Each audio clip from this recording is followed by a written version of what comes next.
El viria perdido y el hecho cultural. Artículo D.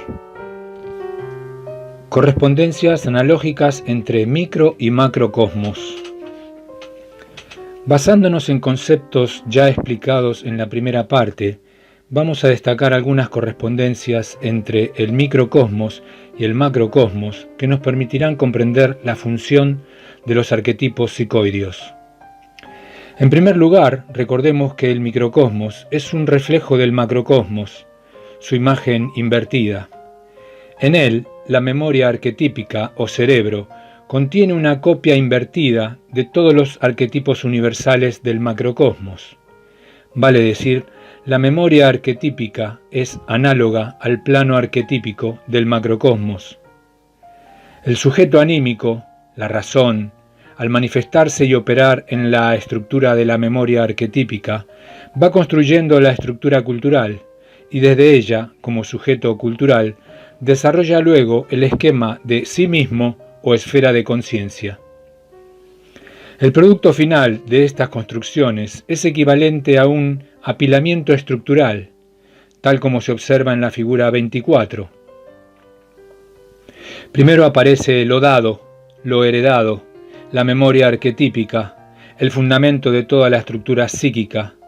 Luego, sobre ella se asienta la estructura cultural, y más allá del sistema XX pensado, se extiende la esfera de conciencia, la que por estar compenetrada con las esferas afectiva y racional, se divide en dos capas denominadas esfera de sombra y esfera de luz. El sujeto consciente, la más elevada expresión del sujeto anímico, capaz de aprehender ideas con imagen, se manifiesta exclusivamente en la esfera de luz, acto que constituye la conciencia propiamente dicha.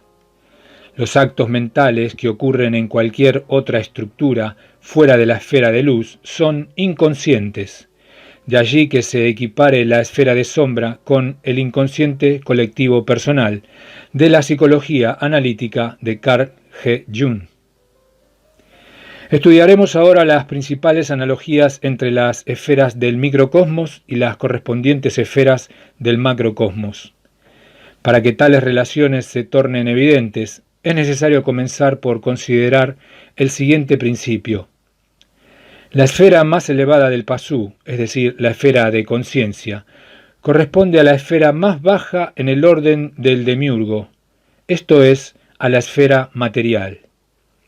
Desde luego, por esfera material, hay que entender lo que en la figura 27 se ha denominado plano material, vale decir, la realidad, el mundo exterior, que rodea la esfera sensorial del Pasú. Si atendemos a este principio y observamos que la manifestación temporal del demiurgo en el macrocosmos es análoga a la manifestación de la mónada como sujeto anímico en el microcosmos, comprobaremos que ambas analogías se encuentran en los extremos de una respectiva serie de estructuras encadenadas. Como una de tales series de estructuras, la microcósmica ya fue explicada con detalle en la primera parte. Solo nos falta establecer las correspondencias analógicas como una serie equivalente de estructuras macrocósmicas. Es lo que se muestra en la figura 38.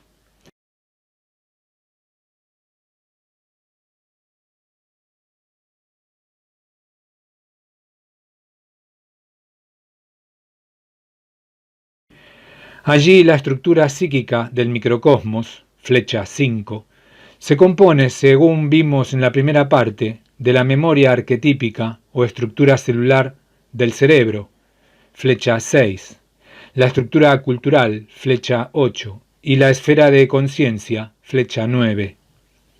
Se han agregado también dos niveles formales intermedios para alcanzar mayor claridad en la comparación macrocósmica entre la memoria arquetípica, flecha 6, y la estructura cultural, flecha 8. Se ha situado un recinto, flecha 7, que representa a los sistemas simples o subestructuras que conforman la estructura cultural. También se ha dibujado un recinto, flecha 10, en el que se indica la doble composición de la esfera de conciencia en esfera de sombra y esfera de luz. El macrocosmos, flecha 13, por otra parte, presenta una serie de estructuras de la mente cósmica que corresponden analógicamente con las estructuras de la psique microcósmica. Así, el plano arquetípico, flecha 14, equivale a la memoria arquetípica, flecha 6, relación que ya se había expuesto en la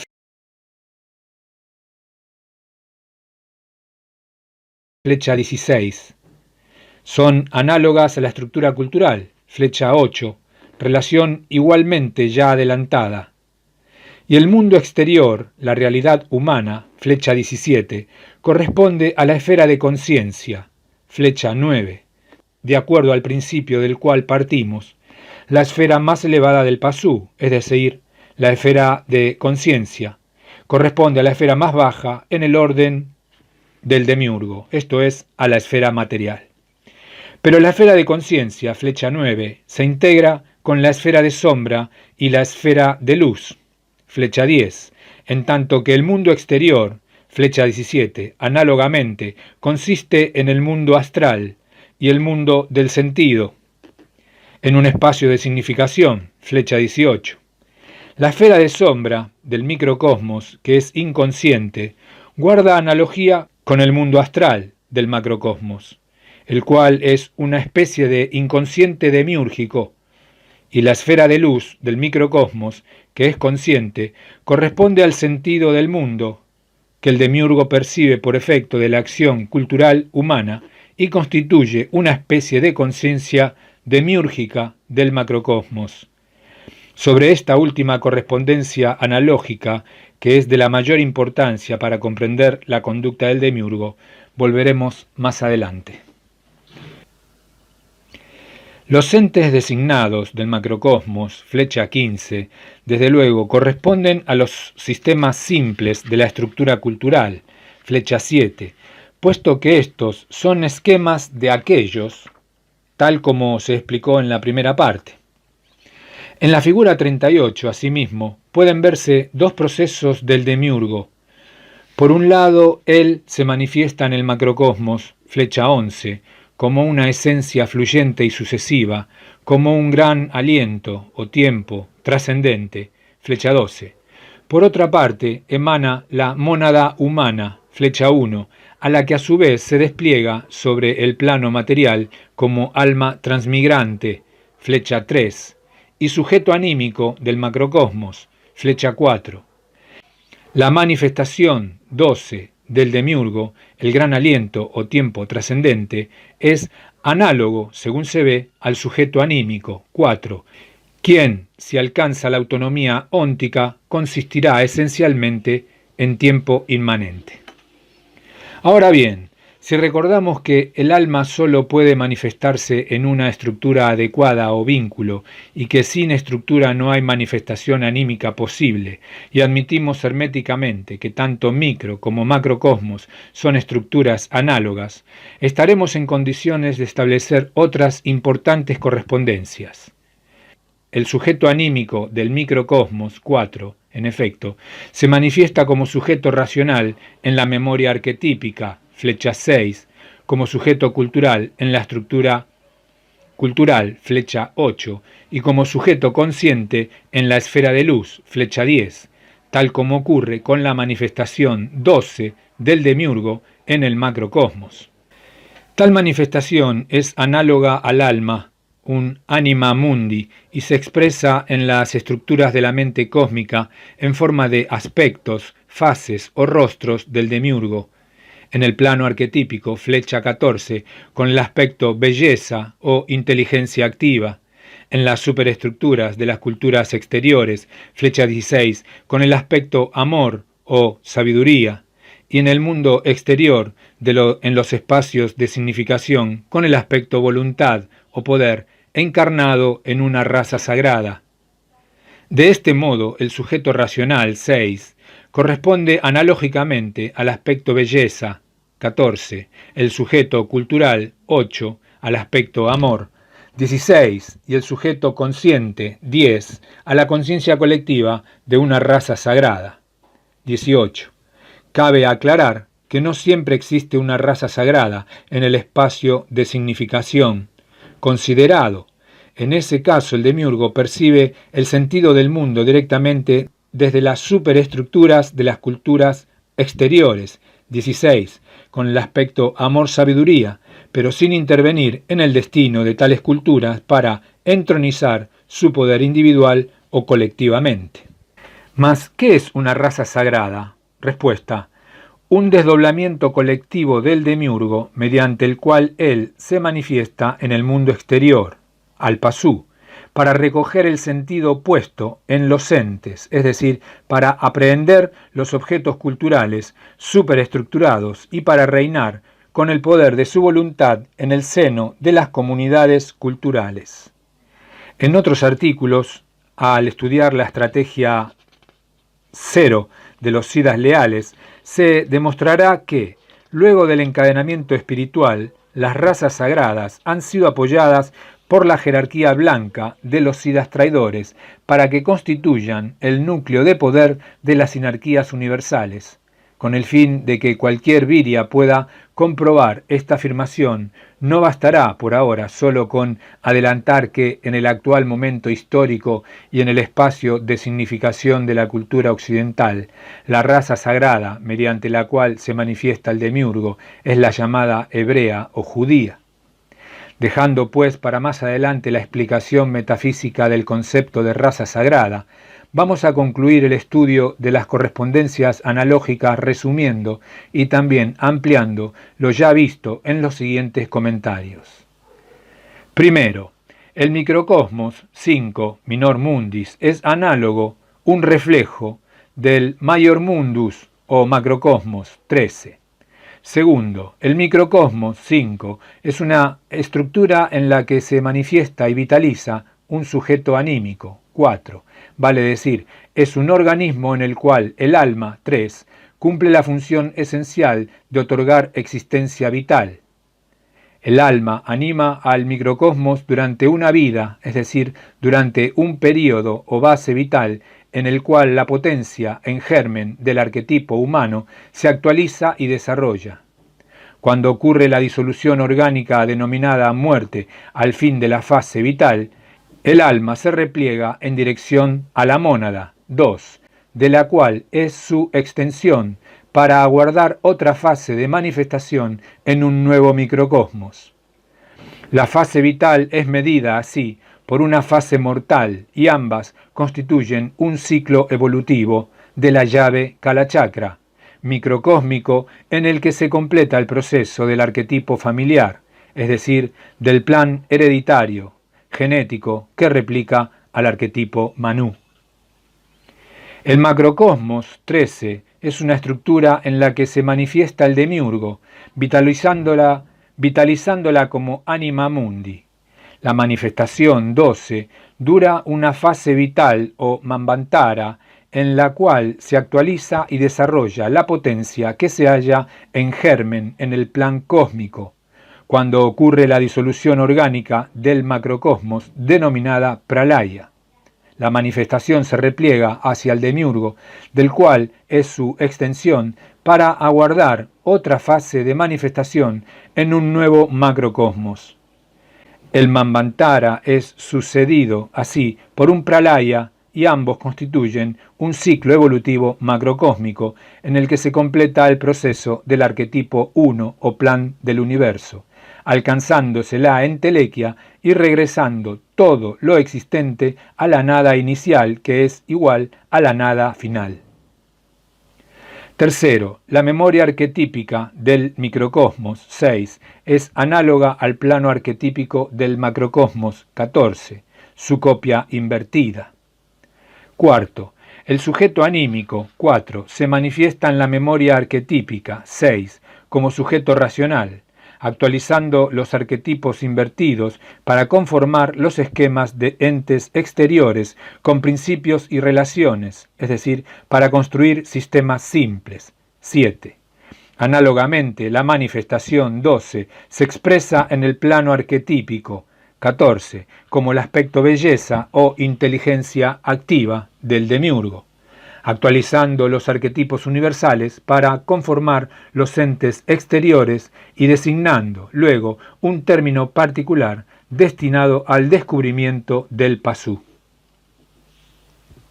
Quinto, los sistemas simples 7 de la estructura cultural del microcosmos son análogos a los entes designados 15, existentes en las superestructuras de las culturas exteriores en el macrocosmos. Sexto, la estructura cultural 8 del microcosmos es análoga a la superestructura de una cultura exterior 16 en el macrocosmos. Séptimo, el sujeto anímico 4 se manifiesta en la estructura cultural 8 como sujeto cultural, vivenciando los sistemas como representaciones racionales. Una representación racional es un concepto tajada del esquema de la relación notado en el contexto de un plano de significación horizontal. Análogamente, la manifestación 12 se expresa en las culturas exteriores como el aspecto amor o sabiduría del demiurgo, vivenciando las superestructuras por medio de los arquetipos psicoideos que las sostienen. La fuerza que religa a los objetos culturales exteriores es el amor del pasú, energía aportada por toda la comunidad sociocultural desde el inconsciente colectivo universal o mundo astral, 18, y que alimenta a los arquetipos psicoideos o egrégoros. El demiurgo, con su aspecto amor-sabiduría, puede vivenciar una cultura exterior, 16, como superconcepto, es decir, puede notarla en el contexto de un superlenguaje en un espacio de significación horizontal.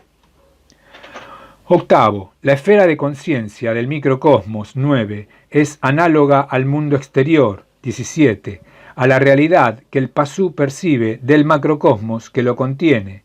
Este es el principio fundamental, el extremo inferior de la correspondencia analógica, hermética, entre micro y macrocosmos. Noveno, la esfera de conciencia 9 o esquema de sí mismo del microcosmos se compone de una esfera de sombra y de una esfera de luz. El mundo exterior 17 o esquema de sí mismo del demiurgo se compone del mundo astral y del espacio de significación en el que percibe el sentido del mundo, sentido opuesto por las comunidades humanas en las culturas externas. Décimo, la esfera de sombra 10 o inconsciente colectivo personal es análoga al mundo astral 18 o inconsciente colectivo universal planetario. Para comprender el alcance macrocósmico de esta analogía, tendremos que profundizar previamente en el concepto de esfera de sombra definido en la primera parte. Recordemos ante todo tal definición. Analógicamente, conviene considerar a la esfera de conciencia como formada por dos esferas concéntricas y consecutivas, semejantes a las capas de una cebolla. La primera es la que va desde el plano horizontal, figura 21, hasta el umbral de conciencia, es decir, la región a la que recientemente atribuimos triple compenetración. A esta región se la denomina esfera de sombra. La segunda es la que se extiende desde el umbral de conciencia hasta la superficie exterior de la esfera de conciencia, a la que llamamos esfera de luz. Primera parte, página 129. ¿A qué se refiere la triple compenetración que menciona la definición? Respuesta: a que la esfera de conciencia y las esferas afectiva y racional están compenetradas entre sí, más allá de cualquier plano de significación. Página 129.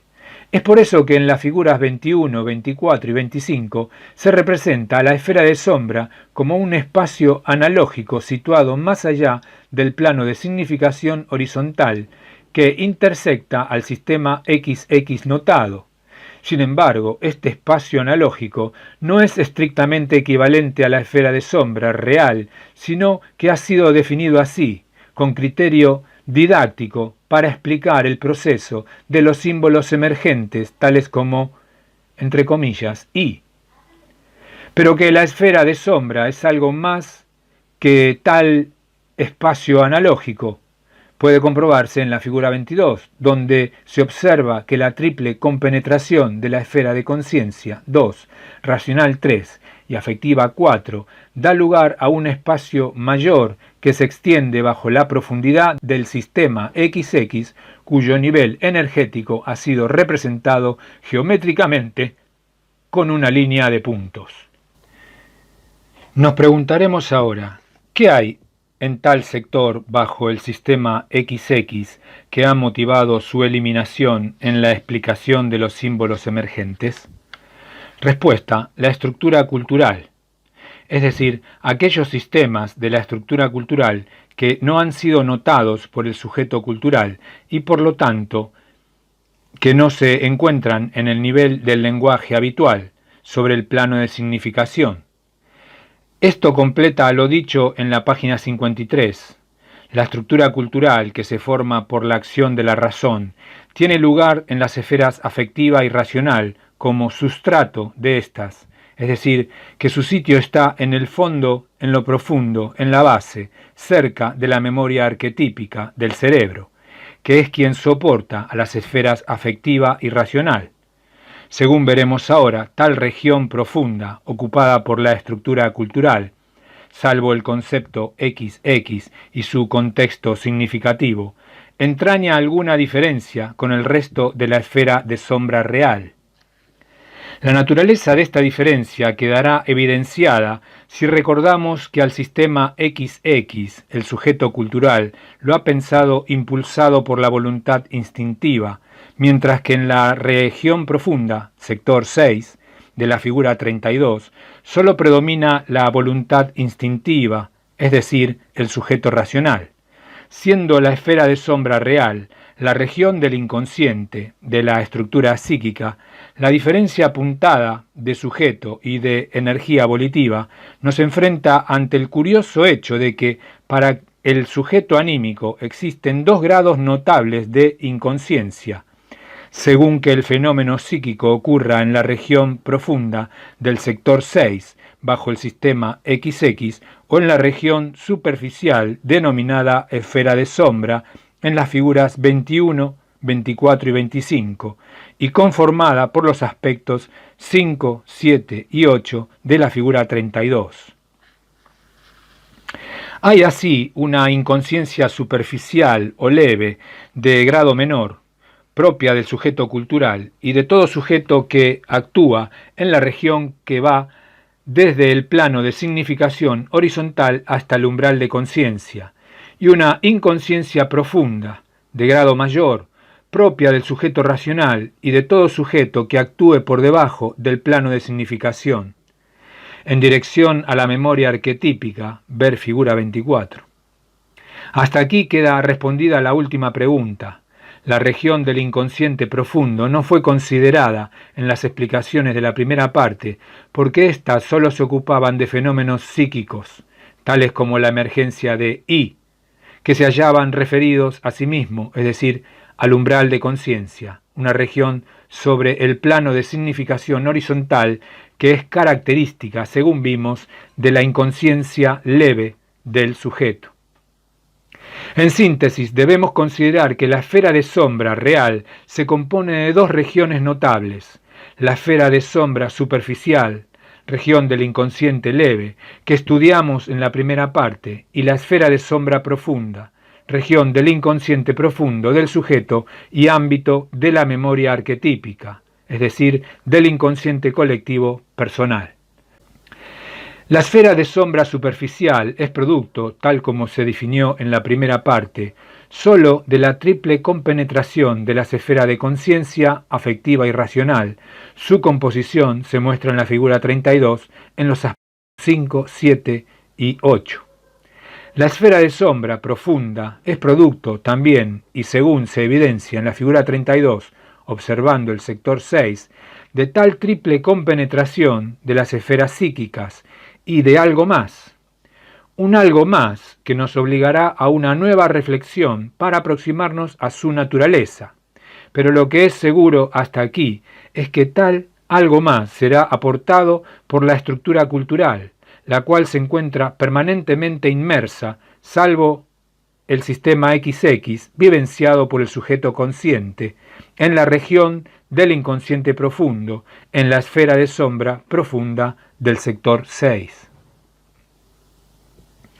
Antes de estudiar en qué consiste semejante aporte de la estructura cultural, que determina esencialmente a la esfera de sombra profunda, conviene argumentar una justificación sobre la extensión inusitada del comentario 10. Comencemos por destacar, ante todo, que el propósito de este comentario es demostrar la correspondencia analógica entre la esfera de sombra microcósmica, figura flecha 10, y el mundo astral macrocósmico, flecha 18, y que tal propósito sólo podrá cumplirse en la medida que dispongamos de una clara comprensión de la esfera de sombra. Pero hay que afirmar aquí, el mundo astral es estrictamente analógico a la esfera de sombra real, es decir, completa. Como lo hemos redefinido precedentemente, es evidente, pues, que en tanto no acabemos de conocer la constitución de la esfera de sombra profunda, la triple compenetración y algo más será tarea inútil intentar comprender la correspondencia analógica con el mundo astral macrocósmico. Y contra este propósito conspira, desde luego, la dificultad inherente a toda descripción de realidades inconscientes, realidades que sólo pueden ser reducidas a la conciencia para su explicación por algún método sistemático y racional. Más afortunadamente, el método estructural empleado cumple con dicho requisito porque sus conclusiones guardan correspondencia conceptual con la estructura psíquica del Pasú y del Virya. No queda otro camino seguro, entonces, que continuar profundizando el concepto de esfera de sombra real, lo suficiente como para alcanzar la comprensión de su analogía con el plano astral macrocósmico. Veamos, pues, qué determinación esencial introduce la estructura cultural en la esfera de sombra profunda, sector 6, figura 32. ¿Qué agrega a la triple compenetración de las esferas psíquicas, esferas 2, 3 y 4, figura 32? En fin, ¿qué es ese algo que modifica especialmente a la región profunda? Para empezar, consideremos los principales momentos del proceso del pensar racional, representados simbólicamente en la figura 21. En ella se ha examinado el caso en el que un sistema XX es notado por el sujeto cultural, en el plano de significación y contexto. De esa vivencia, el sujeto cultural solo puede comprender un concepto tajada del sistema XX, acto que produce la manifestación de un símbolo I que imita al concepto XX y que no es más que el contenido, el único contenido del pensamiento racional consecuente, la representación racional del concepto. Este símbolo I, cuya manifestación ocurre como relieve en el horizonte de la significación continua del plano de significación horizontal, emerge inmediatamente hacia el umbral de conciencia para convertirse en representación consciente, I, comilla. La rapidez con la que I emerja va a depender de la referencia a sí mismo de su potencia activa y naturalmente de la opacidad intrínseca de la esfera de sombra, superficial de la resistencia que ella oponga a la energía de su movimiento. Esto es, en síntesis, lo que hemos estudiado en la primera parte sobre la producción de representaciones racionales y conscientes. Por supuesto, nada dijimos entonces sobre lo que ocurría en esos casos, a la par de los pensamientos racionales, en la región profunda de la estructura cultural. Para saber ahora qué pasa allí, debemos situarnos en una perspectiva más amplia y observar no solo el proceso de emergencia de I, tal como ha sido encuadrado en la figura 21 para su descripción y explicación, sino la totalidad de la estructura psíquica del Pasú mientras ocurre la emergencia de I.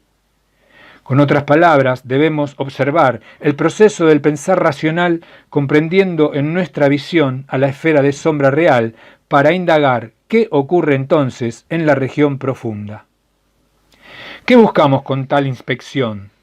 Nos interesa saber, particularmente, qué sucede con los restantes planos de significación cuando el sujeto cultural nota el sistema XX en solo uno de ellos. Por ejemplo, supongamos que la estructura de la figura 14 es análoga a la estructura cultural y que el sujeto cultural nota el sistema XX en el plano de significación contextual que pasa por la malla MNOP, la cual, por tal motivo, se torna horizontal, como muestra la figura, con respecto a la esfera de luz. Sabemos que cada malla corresponde a un lenguaje y que el contexto que forman sus sistemas en el plano de significación notado es el que otorga significado al concepto tajada.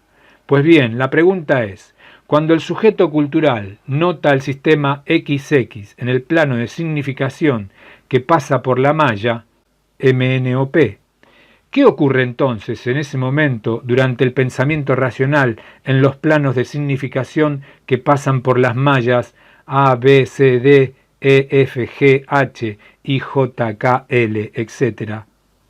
Es decir, en los restantes lenguajes. Respuesta. Si bien el sujeto cultural solo vivencia el sistema XX y emplea su facultad traductiva para notar un concepto en el plano de significación horizontal, es decir, sobre la malla MNOP, no por esa concentración el resto de la estructura cultural queda desvitalizada. Por el contrario, sabemos ya de la primera parte que la estructura cultural se halla continuamente vitalizada por el alma, aún en ausencia del sujeto. El alma experimenta en ese caso un pensar no focalizado en pensamiento alguno, que se traduce como un horizonte continuo y lineal de significación. Cuando el sujeto vivencia un sistema particular y produce un pensamiento racional, el relieve del significado se realiza sobre el horizonte de la significación continua y la facultad traductiva torna horizontal dicho plano contextual o lenguaje, otorgándole preeminencia subjetiva por sobre los otros lenguajes oblicuos. Pero los lenguajes son sistemas virtuales, expansiones sistemáticas posibles en la estructura cultural según planos de significación característicos de tal o cual modalidad lógica. Su virtualidad significa que son potenciales, que, aunque el sujeto atienda a uno solo de los múltiples lenguajes, su vitalidad estructural les permite existir en todo momento potencialmente, es decir, sin actualizarse como contexto de un sistema. La conclusión que cabe sacar de esta reflexión es que, bajo el plano de significación horizontal del lenguaje habitual, malla MNOP, empleado por la facultad traductiva del sujeto para notar un sistema XX, existen potencialmente múltiples planos de significación sobre los que se extienden sendos lenguajes virtuales. Tales planos modifican el espacio analógico producido por la triple compenetración de las esferas de conciencia, afectiva y racional, por efecto de la vitalidad potencial de los lenguajes determinados por los múltiples planos de significación. Y tales lenguajes potenciales constituyen ese algo más que aportaba la estructura cultural en la región profunda. La respuesta buscada es entonces que mientras el pensamiento racional ocurre sobre un sistema XX en el marco de un lenguaje habitual, tal como MNOP, bajo el plano de significación de dicho lenguaje, coexisten simultáneamente múltiples planos de significación determinados por la vitalidad potencial de sus correspondientes lenguajes virtuales, tales como A, B, C, D, E, F, G, H, I, J, K, L, etc. Resumiendo, la esfera de sombra superficial es un espacio analógico producido solo por la triple compenetración de las esferas psíquicas. La esfera de sombra profunda, en cambio, es un espacio analógico producido por la triple compenetración de las esferas psíquicas y por la coexistencia simultánea de los planos de significación de la estructura cultural profunda. Esta respuesta aclara también lo dicho en el comentario 11 de la página 141, que conviene recordar ahora. La esfera de sombra es lo que últimamente los psicólogos han denominado inconsciente. Si queremos equiparar los conceptos aquí expuestos con los de la psicología analítica de Carl G. Jung, podemos comenzar por asimilar el inconsciente colectivo personal a la memoria arquetípica del modelo estructural. Notemos que la memoria arquetípica se encuentra en la región más profunda de la estructura psíquica. Si observamos la figura 21, vemos allí a la esfera de luz, la más elevada región psíquica, donde se manifiesta el sujeto anímico. Si miramos desde allí hacia la esfera de sombra, advertimos que bajo ella está la estructura cultural, con el sistema XX, cuyo plano de significación se nivela con respecto a la esfera de luz, y más abajo aún recién se encuentra la memoria arquetípica. Naturalmente, al decir debajo del umbral de conciencia, estamos hablando en términos energéticos.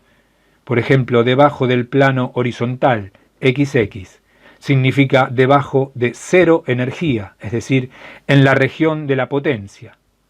Advertimos ahora que en aquel comentario se consideraba esfera de sombra solamente a la región superficial del inconsciente leve, pero lo que es más importante, advertimos también que la región del inconsciente profundo corresponde a una zona de entes esencialmente potenciales, vale decir, entes cuyo sustrato consiste en potencia pasiva.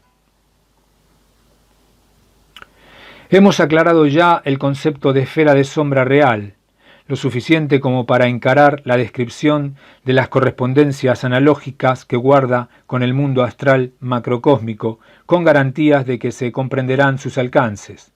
No obstante, nos valdremos en gran medida de la figura 39 para evidenciar las analogías apuntadas. En dicha figura se observa a la izquierda un esquema energético semejante al de la figura 24, salvo que en este se ha señalado como esfera de sombra profunda a la región situada bajo el plano de significación, perpendicular al plano de la figura y cuyo perfil es el eje.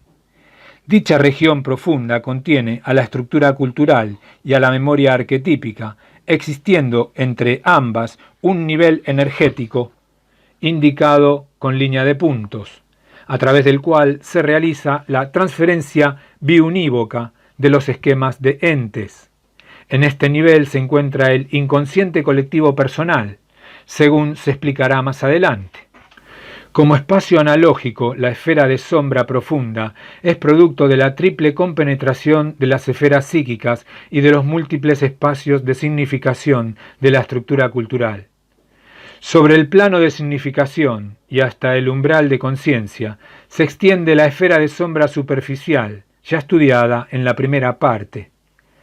A la derecha de la figura 39 hay un esquema energético que representa la estructura psíquica del demiurgo, en concordancia con la figura 38. Vemos allí que la estructura psíquica del demiurgo guarda una estrecha analogía con la estructura psíquica del pasú. Contiene una esfera de última, consciente, en la que se representa el sentido del mundo, análoga a la esfera de luz, D minúscula, según se demostrará en los próximos comentarios. Esa conciencia del demiurgo se encuentra limitada de su inconsciente o mundo astral por una barrera energética denominada umbral del sentido, análoga al umbral de conciencia del microcosmos. Sigue luego el mundo astral superficial, C, el cual es análogo a la esfera de sombra superficial, C minúscula, que hemos definido en este comentario. Vamos a detenernos un momento en dicha analogía. Conocemos la composición de la esfera de sombra superficial del microcosmos. Es el producto de la triple compenetración de las esferas de conciencia afectiva y racional. Pues bien, el mundo astral superficial del macrocosmos surge como producto de la séptuple compenetración de las esferas psíquicas del demiurgo. Con otras palabras, la estructura psíquica del demiurgo se integra de 7 esferas psíquicas, las cuales, al compenetrarse entre sí en la región C, producen una zona opaca para la conciencia, denominada mundo astral superficial. A pesar de la diferencia en el número de esferas, 3 en el microcosmos contra 7 en el macrocosmos, hay que admitir una correspondencia analógica estricta desde el punto de vista estructural entre la esfera de sombra superficial y el mundo astral superficial. Como límite profundo del plano astral superficial, C, se encuentra el espacio de significación horizontal, cuyo plano intersecta al superconcepto XX que se muestra en la figura. Dicho superconcepto es la notación que el demiurgo, con su aspecto amor-sabiduría, ha realizado de una superestructura en un superlenguaje, y tal superestructura puede ser, de acuerdo a lo explicado en el artículo El terrible secreto de Maya, desde una cultura exterior, o su momento, el hecho cultural, hasta un microcosmos potencial, es decir, un pasú o viria perdido. Es evidente aquí que el espacio de significación macrocósmico corresponde analógicamente al plano de significación microcósmico. Bajo el espacio de significación horizontal se halla el mundo astral profundo, compuesto por 2 regiones notables, A y B, que guardan analogía con las regiones A y B de la esfera de sombra profunda. La región A, en efecto, es el mundo o plano arquetípico del macrocosmos, representado en el microcosmos por la memoria arquetípica A minúscula, la cual contiene una copia invertida de todos los arquetipos universales. A la región A se la denomina inconsciente colectivo universal, así como a la región A minúscula se la llama inconsciente colectivo personal. Sin embargo, esta relación va más allá de una mera correspondencia analógica, pues implica un nexo real, un puente, por donde los arquetipos universales actúan sobre el microcosmos.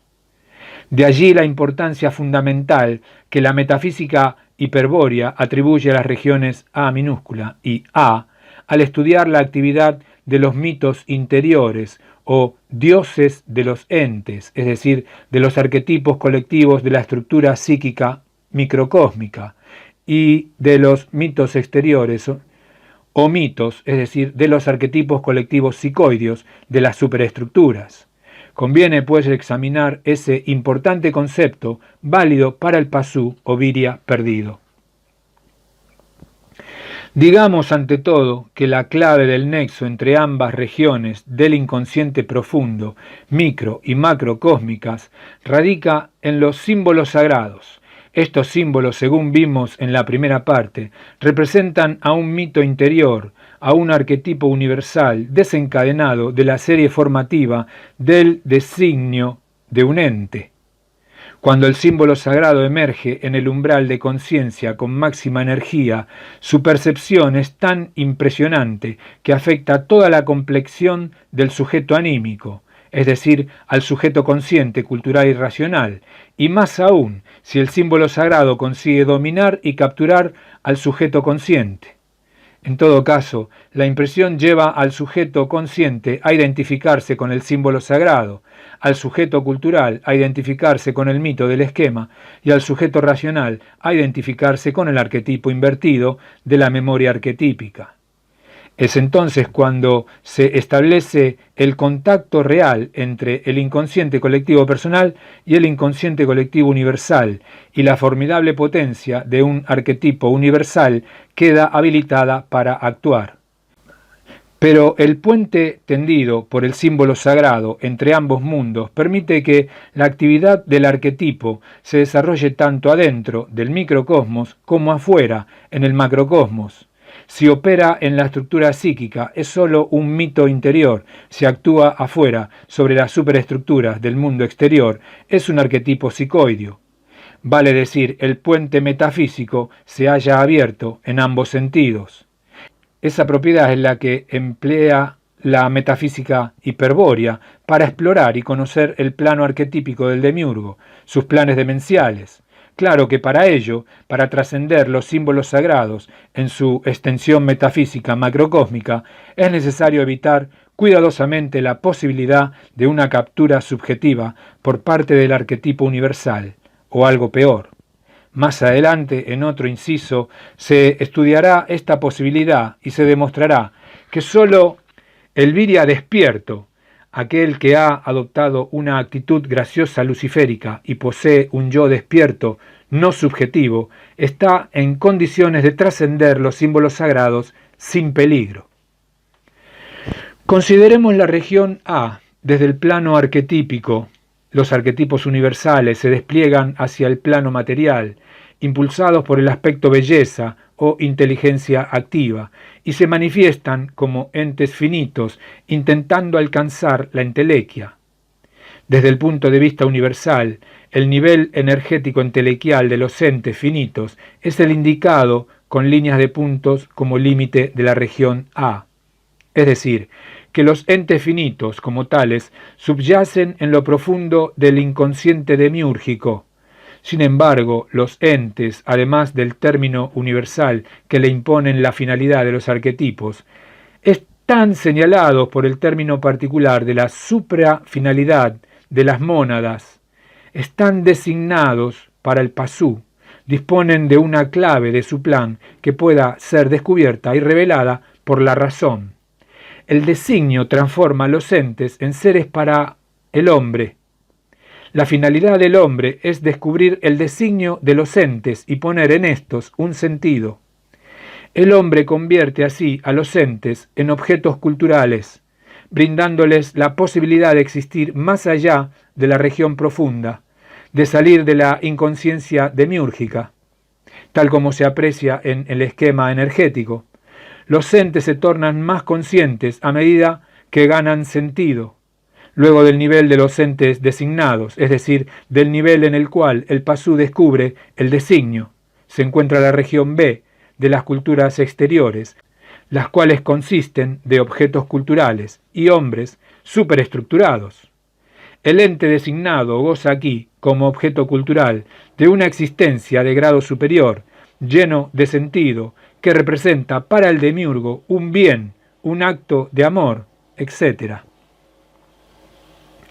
La región B es análoga a la región B minúscula, del mismo modo que las culturas exteriores o superestructuras que aquella contiene son análogas a la estructura cultural de esta, relación que ya fue destacada en el comentario sexto. Para comprender ahora con mayor profundidad esta correspondencia, hay que realizar el siguiente razonamiento. El sujeto racional del pasú puede considerarse como un operador que toma elementos arquetípicos de la región A, que representan al designio del ente, y los transfiere a la región B, a donde se estructuran como esquema del ente. El sujeto racional se hallaría, así, operando sobre la línea de puntos que separa a las regiones A y B. Pues bien, el pasú cumple colectivamente en el mundo una función análoga a la que el sujeto racional cumple en el pasú. Vale decir, el pasú cumple colectivamente la función de ser la fuente de la razón del mundo. Es por su actividad postora de sentido que emerge la razón del mundo, que los entes, hasta entonces sumidos en lo universal, adquieren existencia particular como objetos culturales y se religan por amor, integrándose en las superestructuras de las culturas exteriores. Con este criterio, la función del pasú en el mundo queda claramente definida. El pasú microcosmos se puede considerar como un operador que toma entes designados de la región A y los transfiere a la región B, a donde se encuentran como objetos culturales. El pasú microcosmos se hallaría así operando sobre la línea de puntos que separa a las regiones A y B del macrocosmos. Pero tal actividad del pasú es colectiva, lo que significa que, a pesar de todo, su operación cultural, su transformación racional del mundo, obedecen en gran medida a un alma grupal, a un egregoro, a un arquetipo psicoideo o manú, que dirige el destino de la comunidad. Esto no puede ocurrir de otra manera si la función colectiva del pasú ha de ser análoga a la del sujeto racional. En el pasú, el sujeto racional es una manifestación del alma en el microcosmos y por lo tanto el alma del macrocosmos, el anima mundi, ha de manifestarse también en la comunidad pasú, que cumple la función de sujeto racional macrocósmico. Y tal manifestación del alma del demiurgo sobre la comunidad pasú solo puede realizarse a través de las jerarquías débicas, vale decir, por medio de un alma grupal, egregoro, arquetipo psicoideo, manú, etc.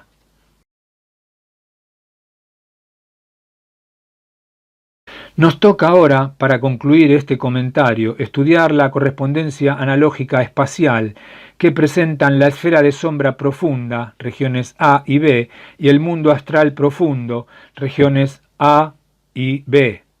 Ya sabemos que la esfera de sombra profunda es un espacio analógico producido por la triple compenetración de las esferas psíquicas y por la coexistencia simultánea de los planos de significación de la estructura cultural profunda.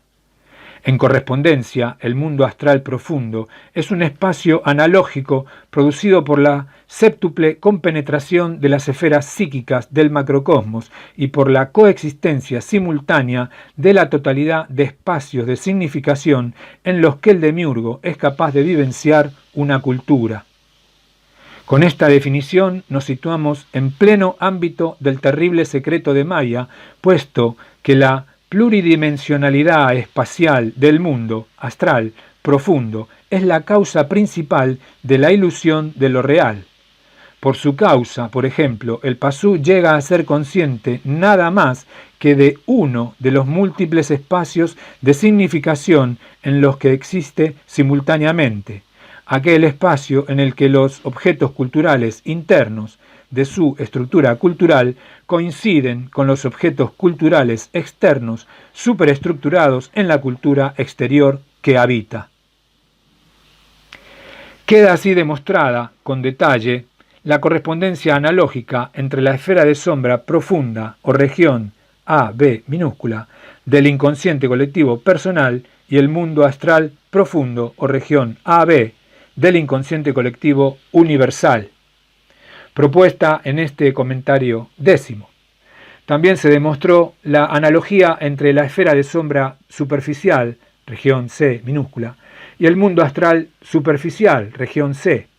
Ambos resultados conducen a confirmar la analogía general entre la esfera de sombra real del microcosmos, regiones A, B y C, y el mundo astral real del macrocosmos, regiones A, B y C, expuesta en la figura 38. Correspondencia entre las flechas 10 y 18. 11. La esfera de luz 10, o conciencia, es análoga al sentido del mundo 18, que el demiurgo nota con su conciencia en un determinado espacio de significación macrocósmico. 12. El sujeto anímico 3 se manifiesta en la esfera de luz 10 como sujeto consciente. Allí el sujeto consciente ve emerger las ideas a través del umbral de conciencia y percibe imagen y significado. Análogamente, la manifestación se expresa en el mundo exterior como raza sagrada. 18. El demiurgo, por los ojos de su raza sagrada, ve surgir los objetos culturales, los entes significados por el pasú, desde el umbral cultural, es decir, desde el límite que separa a una cultura en el mundo exterior de lo indiferenciado, de los entes cuyo designio aún no ha sido descubierto. La comprensión macrocósmica de las culturas exteriores, las cuales consisten en superestructuras de objetos culturales y microcosmos, y la aprehensión del sentido del mundo que las comunidades socioculturales permanentemente sostienen y desarrollan, constituye la conciencia del demiurgo propiamente dicha, comprensión y aprehensión que, naturalmente, suceden en el tiempo trascendente. Como conclusión de este comentario se puede afirmar que el objetivo microcósmico de la finalidad del Pasú, desarrollar la esfera de conciencia, conduce a la consecución del objetivo macrocósmico, construir culturas externas, poner sentido en los entes, y que esta finalidad contribuye al desarrollo evolutivo de la conciencia del demiurgo. Tal conciencia del demiurgo crece en función del sentido del mundo, por la emergencia significativa de los hechos culturales, análogamente a cómo la esfera de conciencia del Pasú crece por efecto de la emergencia de las representaciones conscientes. Sin embargo, desde que el Pasú se transformó en Virya perdido por causa del encadenamiento espiritual, el demiurgo se manifiesta personalmente en el mundo exterior, en el seno del sentido del mundo, para aprovechar también la aceleración evolutiva que ha causado la traición blanca. La conciencia del demiurgo está representada entonces por la diabólica alma grupal que anima a una raza sagrada, mas si tal raza no existiese dentro de una cultura, si no se hubiese aún revelado exteriormente, el demiurgo se desdoblará en una multitud de personajes arquetípicos, sacerdotes, militares, legisladores, jueces, etc., mediante los cuales expresará su poder y la voluntad de su conciencia. Naturalmente, todo Pasú o Virya perdido, cuya persona encaja en el tipo que el demiurgo impulsa para manifestarse, será tarde o temprano poseído por un arquetipo psicoideo y contribuirá a expandir su conciencia. Solo cabe agregar como aclaración que el mundo astral es con toda probabilidad lo que los ocultistas suelen denominar plano astral. Pero el astral es un mundo, o mejor aún, un conjunto de mundos imbricados en la realidad, al que no conviene la denominación ingenua de plano. Otro tanto cabría decir del plano arquetípico, que es un verdadero mundo, pese a lo cual hemos respetado la denominación tradicional, aunque recordando aquí que la sabiduría hiperbórea enseña un concepto al que es correcto describir como mundo arquetípico.